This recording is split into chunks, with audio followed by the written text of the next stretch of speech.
Alors, on va parler des tableaux à présent. Vous pouvez trouver l'information sur le support d'IA36 à peu près.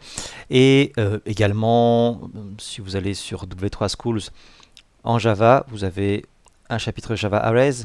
Alors, c'est en anglais. C'est pas très complet. Je trouve qu'il manque un petit peu d'éléments là-dedans, mais c'est intéressant. Et en plus, vous pouvez tester à chaque fois le bout de code en cliquant sur Try Yourself. Vous avez le résultat qui est là. Vous faites quelques petites modifications.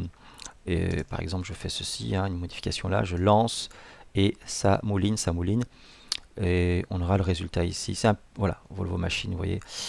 Donc ça, c'est un peu intéressant si vous voulez tester du code Java en ligne sans devoir vraiment avoir votre environnement de développement qui est lancé, etc. Voilà. W3 Schools, avec cette petite option de Try It Yourself, c'est intéressant. Il y a d'autres plateformes qui proposent de tester du code en ligne, que ce soit en Java, en JavaScript, en PHP, dans d'autres langages. C'est intéressant quand on n'a pas forcément son ordinateur avec son environnement de développement Eclipse installé et qu'on veut tester du Java. Sinon, troisième source, c'est notre développement en Java, Jean-Michel Doudou. Vous avez le chapitre sur les tableaux qui est le 3.10. C'est assez court, mais très bien, hein, vraiment, en français, bien sûr, hein, en plus. On vous présente la déclaration des tableaux, également l'initialisation, le parcours d'un tableau. Voilà, c'est bien fait et ça tient en 2 pages à peu près. Voilà. Donc un tableau c'est quoi? C'était d'abord avant tout en Java un objet, hein. Les tableaux sont des objets comme les autres et ils vont permettre de fournir des collections ordonnées d'éléments. Donc plusieurs éléments qui sont ordonnés, qui sont dans un ordre. Ordonné ne veut pas dire trié. Ça veut dire qu'il y a un ordre 0, 1, 2, 3. Le premier élément sera à l'emplacement 0, le deuxième à l'emplacement 1, et ainsi de suite. C'est ça que ça veut dire ordonné. On pourra trier des tableaux, on verra comment, mais a priori, donc, ils ont juste un ordre. Les éléments de ce tableau peuvent être de type primitif, hein, un tableau d'entier, un tableau de booléen, de double, etc., ou de char. Et ça peut également être des tableaux d'objets, hein, voilà, un tableau d'animaux, un tableau de personnes, voilà, et un tableau de voitures. Alors, pour créer un tableau, eh bien, il y a à peu près donc 3 étapes, hein. La déclaration, c'est à ce moment-là qu'on va déclarer et déterminer le type du tableau. Que contient-il? Il contient des entiers, il contient des booléens, il contient des personnes.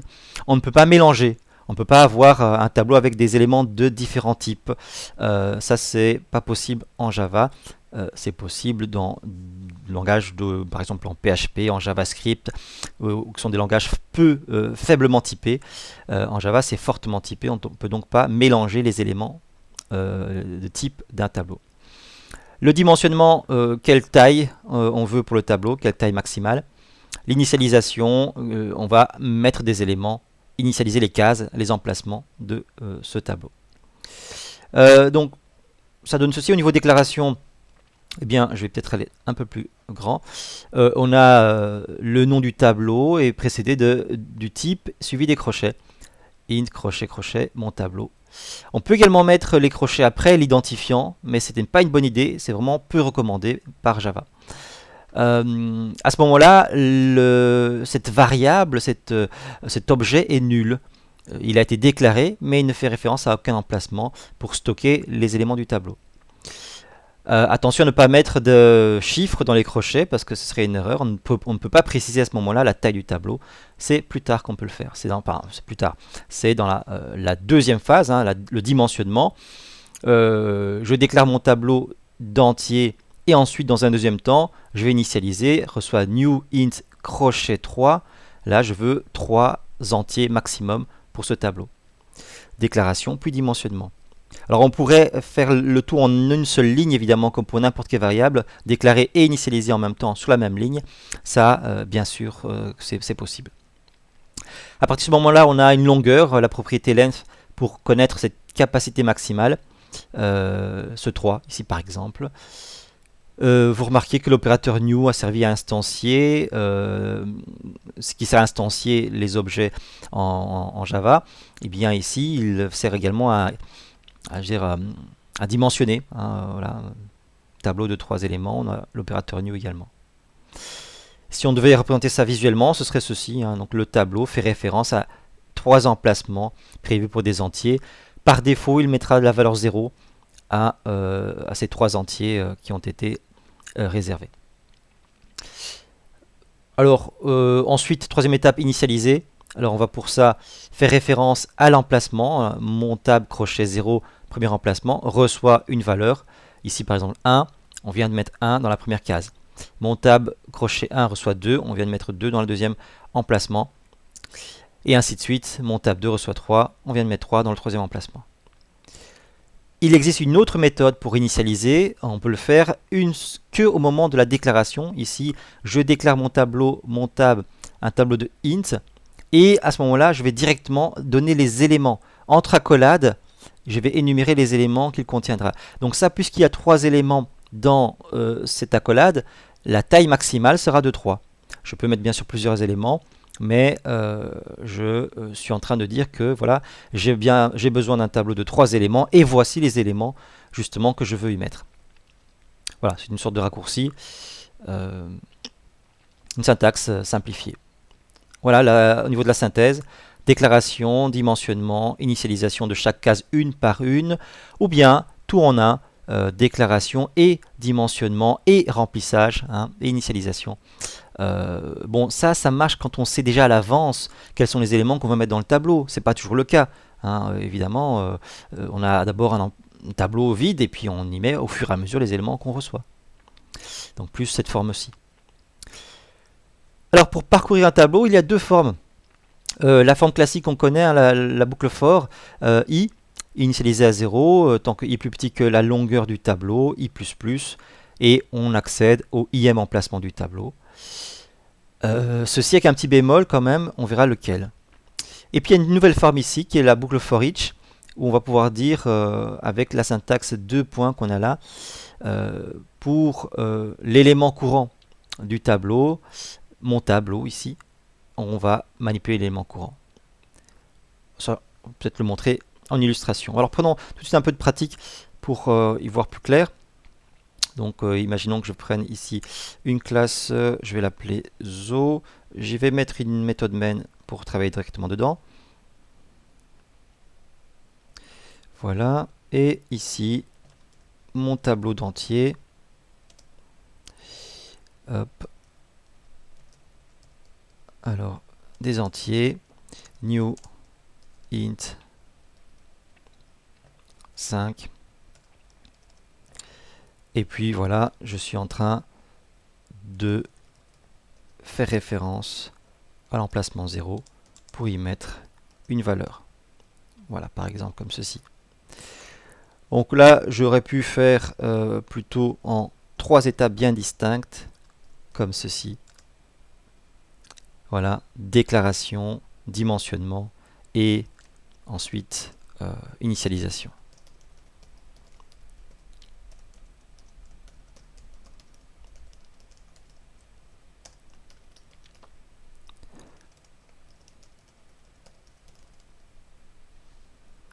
Les initialisations, puisque effectivement là, bon, on peut, alors, on n'est pas obligé de faire dans l'ordre, hein. On peut dire voilà, je mets dans cet emplacement 3, j'y mets quelque chose.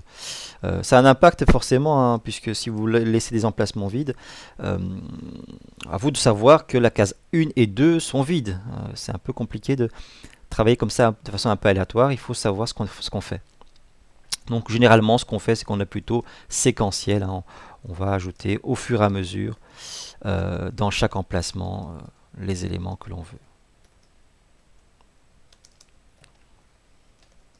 Alors disons que pour l'instant je vais juste en mettre 3, donc voilà, je remets ici 3, et je fais maintenant le parcours du tableau. La boucle for, int i démarre à 0, i plus petit que le tableau entier, point length. Hop. Il bloque un petit peu parce que voilà, il cherche à générer l'autocomplétion. Voilà. Et donc, entier crochet i, c'est mon élément, mon ième élément que j'affiche. CTRL F11 pour exécuter ça. Et on voit qu'on a bien nos trois éléments. Je vais faire un print plutôt qu'un println. Et pour avoir tout sur la même ligne, avec éventuellement un petit espace, voilà, entre chaque élément. Voilà pour le parcours classique, la boucle for i.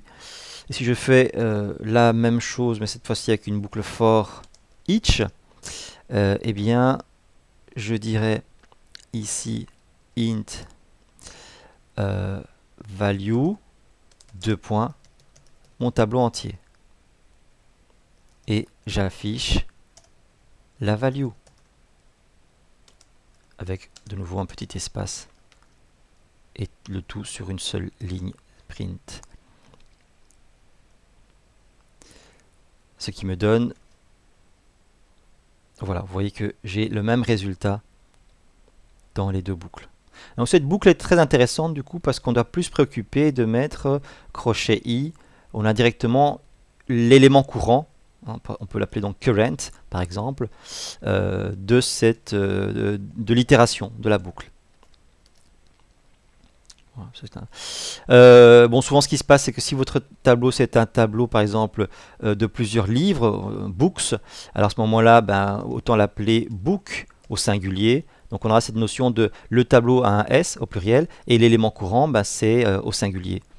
C'est une façon de, et donc ici on mettra book évidemment, de pouvoir lire correctement ce genre de boucle for each, de façon à ce que ce soit vraiment très clair. Je suis en train d'afficher un livre parmi tous les livres. Voilà. Ok. Donc ça c'est une forme. Deuxième forme, on pourra donc avoir un tableau, mettons maintenant un tableau de chaîne de caractères. Appelons-le members. Et n'oublions pas que c'est un tableau. Donc, on met les crochets comme ceci. Et puis je vais directement énumérer les membres. Bob, Bobette, Lambic, voilà, Sidonie et Jérôme.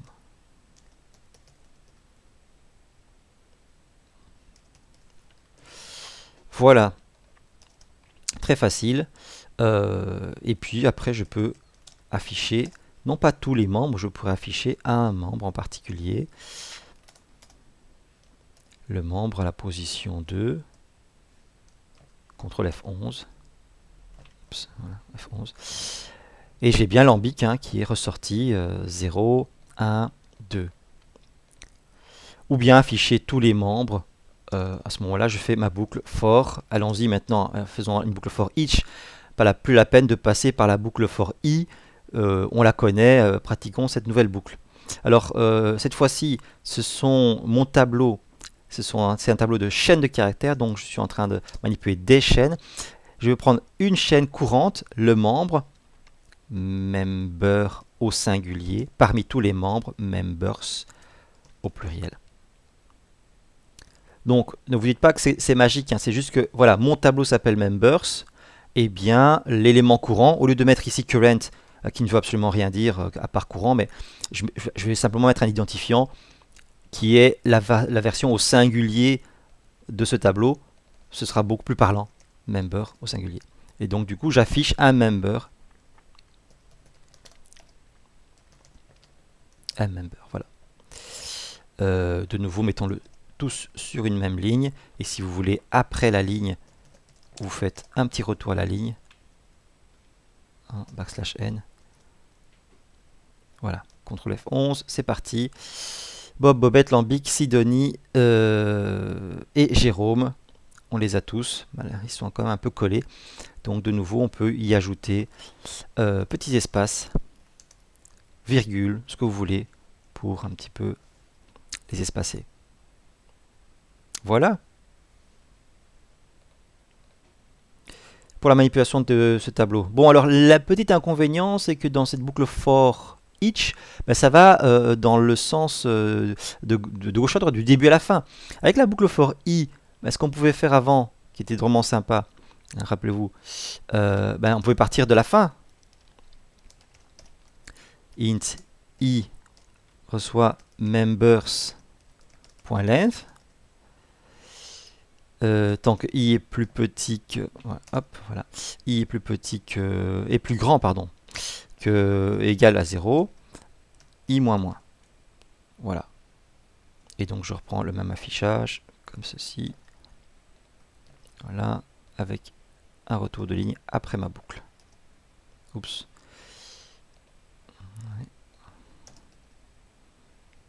Et donc, ce que je suis en train de faire, c'est members, crochet i, cette fois-ci. Et ça, c'était pas le bon, c'est celui-là que je voulais à la fin. Voilà, je relis parce que c'est un petit peu fait du chipotage. Je parcours à partir de la fin. I est donc placé en dernier. Moins 1. Attention, j'oublie le moins 1. Voilà. Taille du tableau, moins 1. Dernière case. Tant que I est plus grand ou égal à 0, 0 est encore valable, I moins moins à chaque tour de boucle. Et j'affiche donc members I, le IM élément. Donc j'enregistre, CTRL S et CTRL F11 pour lancer. Et donc là, première version, Bob, Bobette, Lambic, Sidonie, Jérôme. Cette fois-ci, on a Jérôme, Sidonie, Lambic, Bobette, Bob dans l'ordre inverse. Ça, c'est intéressant. La boucle for i me permet de partir de la fin et d'aller vers le début. Alors que la boucle for each, elle va toujours dans un seul sens. Et voilà. Ça dépend donc de ce qu'on veut. Et l'autre avantage, parce que je dis, ça permet d'aller dans le sens inverse, mais on peut aussi aller de façon impaire au lieu de faire donc je reprends peut-être celle-ci, au lieu de refaire plus plus, on peut sauter des cases, hein, voilà, on peut, si je commence donc à 0, hop, et i est plus petit que members.length, i plus égal 2, voilà, donc là je ne les affiche pas tous, 1 sur 2. Voilà.